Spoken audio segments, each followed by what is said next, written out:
Good morning po sa inyong lahat. Tingnan po ninyo ang weather.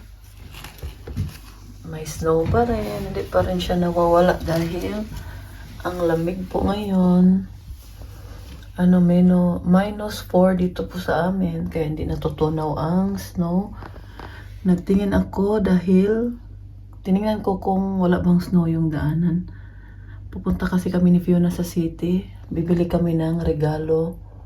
Dahil birthday po ng kaibigan ni Fiona, yung sobrang close niya, yung simula nung kindergarten pa sila, magka-classmate na sila hanggang ngayon, elementary, kaya sobrang, maraming sila magkapatid, sobrang hindi sila nag-aaway.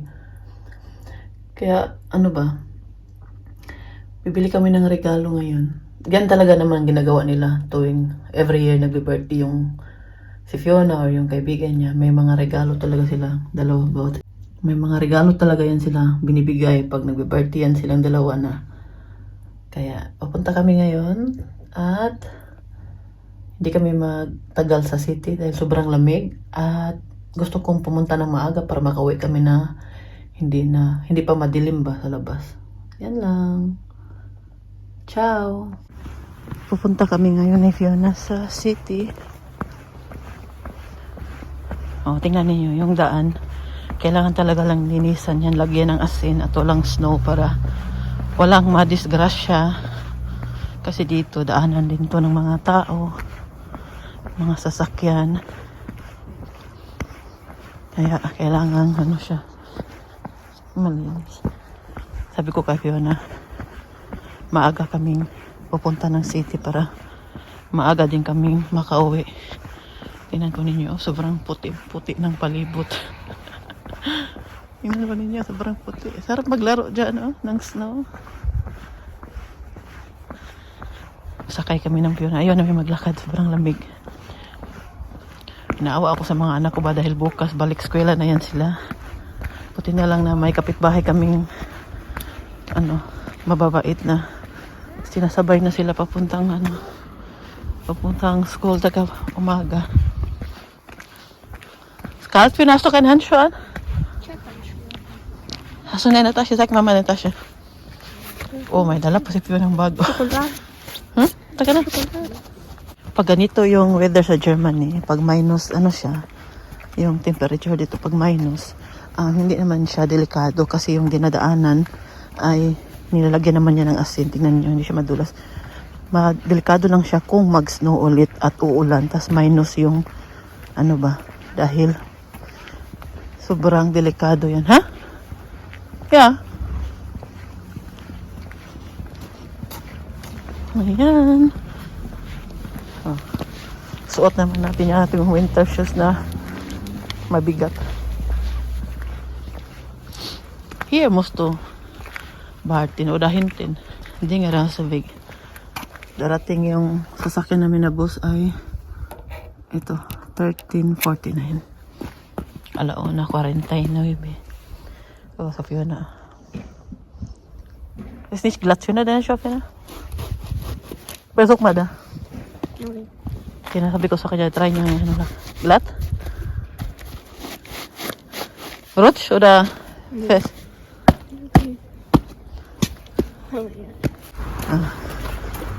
Tulad nito, may ice pa siya. Dandahan lang kay baka madulas. Hindi nila masyado nilinisan yung daanan.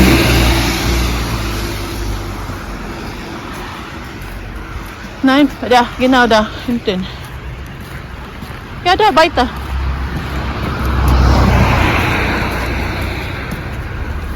Ang kinabuhi sa Germany.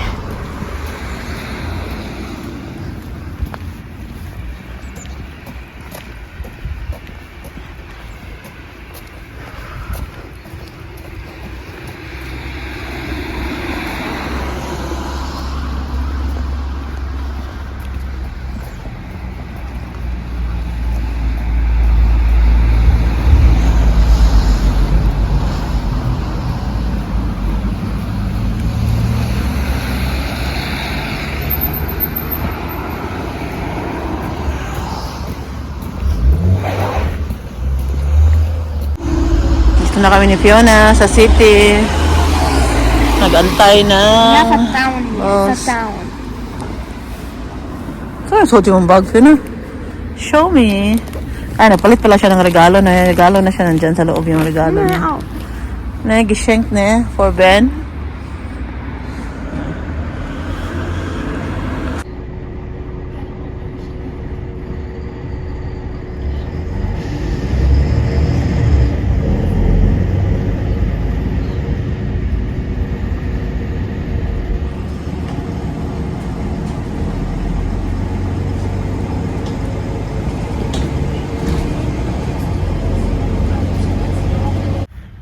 What?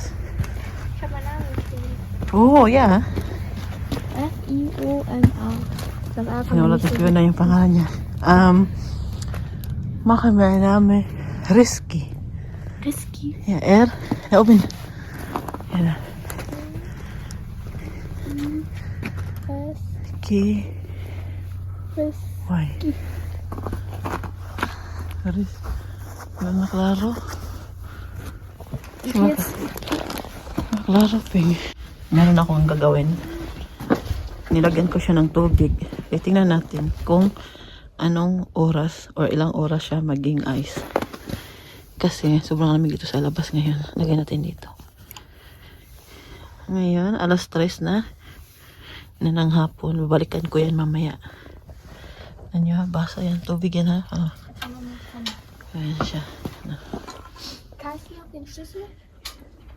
Pinapakain ko ngayon si Oma. Dito ako sa kwarto niya. Ang dami niyang nakain. Ito yung ginawa ko sa kanya. Spinat. Sa German kasi spinat. At patatas. Yan talaga yung gustong pagkain ni Oma noon. Hindi pa siya nagkakasakit. Palagi talaga kami kumakain ito. Every week kumakain kami ng spinat.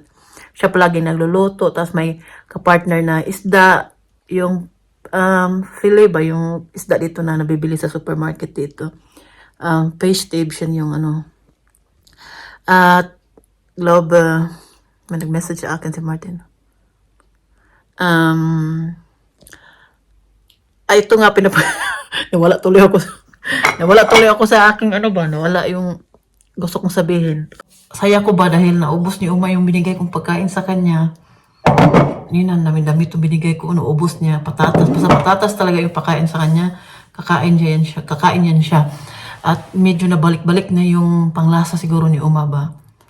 At tawag niyan, yung ginawa ko pala sa kanyang pagkain ay patatas at saka spinat. Kailangan kasi kumain na yung Uma ng spinat kasi mababa yung niya sa iron ba. Yun na yung isa din sasabi dun sa hospital. Kaya inabunuhan siya ng dugo noong before siya pinaalis. Normally ang plano, 2 bag na dugo yung sa kanya. Hindi na yung isang bag na dugo dahil ayaw ni Uma. Sabi niya palagi doon, ayaw. Tapos sabi niya taga-hospital na hindi hindi makipag-cooperate bito si Uma doon. Palaging 999, no daw. Kapag ganyan kasi nasabi, alam naman nilang may dementia, pero hindi ko rin maintindihan bakit na hinayaan nila na hindi nila binigay yung isang bag na dugo na dapat na yun kay Uma kasi yung nakaplano talaga 2 bag na abono ba. Tapos ganun ang nangyari. Hindi din namin alam siguro. Hindi siguro kailangan pa ni Uma yun.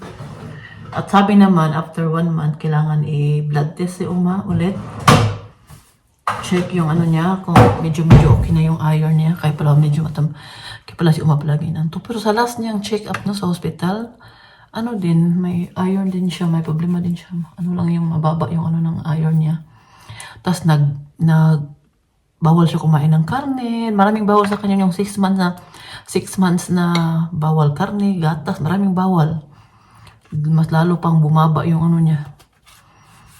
Sana ngayon mabalik na yung niya. Para isa na lang yung problema ba? Kasi kung makain siya, isa na lang yung problema mo, yung na lang pagpainom sa kanya. Yung kung pakain at painom kasi yung problema talaga yung dalawa. Parang kung hindi kakain si Uma, manghihina din siya after ilang days. Kung hindi naman iinom, hindi pwede. Kasi sabi ng doktor, kailangan uminom siya ng marami. Kung hindi, magkakaproblema siya sa kidney. Yun sabi ng doktor. Ngayon, 3 baso na ganito ang nainom ni Uma. Nag-start na ako sa isang baso. Mga ganun na siguro nabawas ang mga ganito. At meron pa akong ibibigay sa kanya, maubos niya yun. May oras pa naman, alas 6 pa. Lalabas ko lang kasi sa kwarto niya. Tulog kasi siya kanina. Sinabi ko, tinanong ko kasi sa kanya kung gutom siya. Sabi niya, gutom daw siya. Kaya nilutuan ko siya agad ng pagkain. Kinain naman niya. At si Martin, ma-assign sana sa Poland ngayong week next week. Ni-cancel muna. Tinanong niya kung Martin kanina kung pupunta siya doon. Sabi ko sa kanya na takot ako na ako lang mag-isa muna dito sa bahay kasi kalalabas pa lang yung sa hospital, no? Nung Bernis, 1 week pa lang siya dito, ngayong Bernis. Sabi ko, titingnan muna natin yung sitwasyon ni Uma ng ilang weeks, kung okay na ba siya. Kasi kung hindi naman siya, yung hindi ako magka-problema kung hindi siya iinom, hindi naman talaga kaya ko naman alagaan si Uma, no? Hindi naman yan na first time kong ginawa, ilang years ko na ginawa yan na inalagaan si Uma. Yun nga lang, takot ako pag hindi siya iinom. Iba kasi pag nandito si Martin, may kapalitan ako na mag-alaga kay Uma. Tapos, mas natutuwa din yan siya pag nandito si Martin kasi nahanap niya yan minsan, kagul si Martin. Kaya yun yung, cancel muna niya. Normally, 2 weeks siya doon sa Poland. Cancel muna ni Martin. Siguro sa February na siya magpa-sign ulit doon. Okay na din kasi sa pagkakaalam ko, itong darating na next week pala, siya lang mag-isa magbiyahe doon. Sabi ko sa kanya, bakit ikaw lang mag-isa? Bakit ikaw lang mag-isa? Kaya naman daw niya. Sabi ko, kaya mo nga, pero yun nga lang ang haba ng oras ng biyahe. Tapos ikaw lang ang kapalitan sa mag-drive. Buti naman yung marami kayo dahil may kapalitan ka sa mag-drive ba. Kaya yun, cancel mo na yung plano ni Martin. Ngayon, ako ay magluto naman ng pagkain ng mga anak ko. Kasi bukas balik eskwela na sila. Tingnan niyo yung vacuum. Nilagay ko muna yan dyan dahil lilinisan ko yung dryer namin. Ginagamit ko kasi yung vacuum. Pakita ko sa inyo. Yung filter ba? Ginagamit ko yung vacuum sa paglinis. Ito, nilinisan ko yung filter ng ating dryer. Kailangan siyang linisan. Pagkatapos mo siyang gamitin. Dahil hindi pwedeng, hindi siya linisan. Ito yung nasa loob ng dryer. Nilinisan ko na siya. Itatapon ko to. Tapos may magdikit-dikit pa man yan dyan. Ayan. Ginamitan ko siya ng vacuum. Ginamitan ko nito kasi wala kaming vacuum to. Ang vacuum namin, Kasi meron ako ditong mga idadry na damit ni Uma. Kaya i-on na natin siya para kaya mamaya liguin ko pa si Fiona. Ayan. At i-on natin siya dito. Ay, hindi pa pala nakasaksak. Anak ko. Pag hindi sasaksak, hindi talaga gana. Ano ba yan? Ayan. Tapos pipindutin natin ang start. Ayan. Ayan.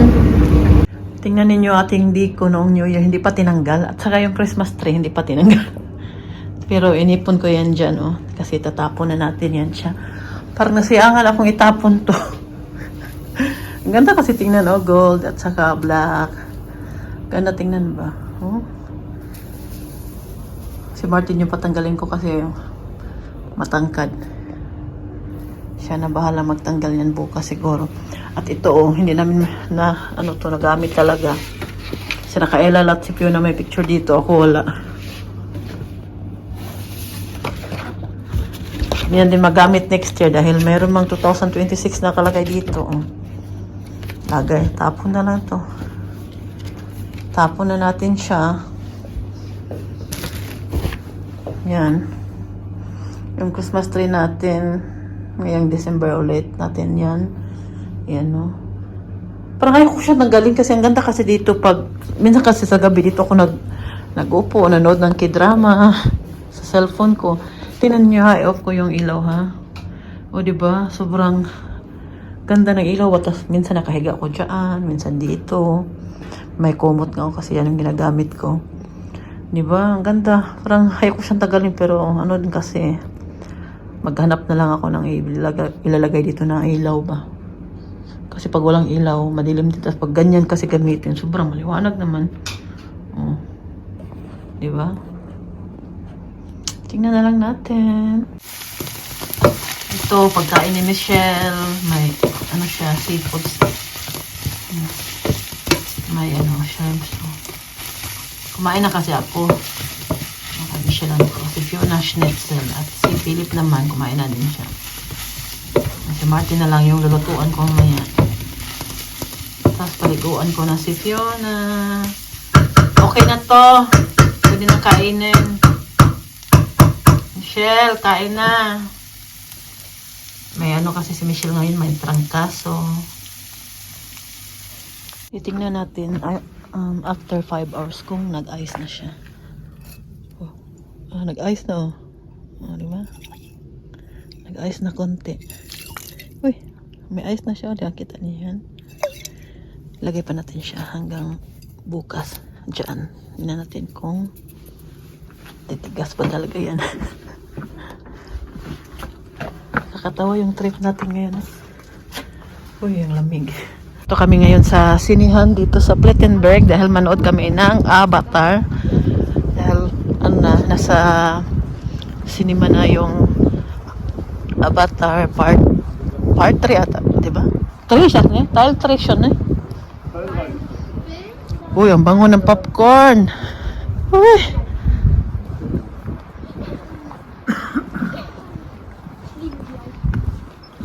Sabi ni Fiona, love daw niya yung VIP.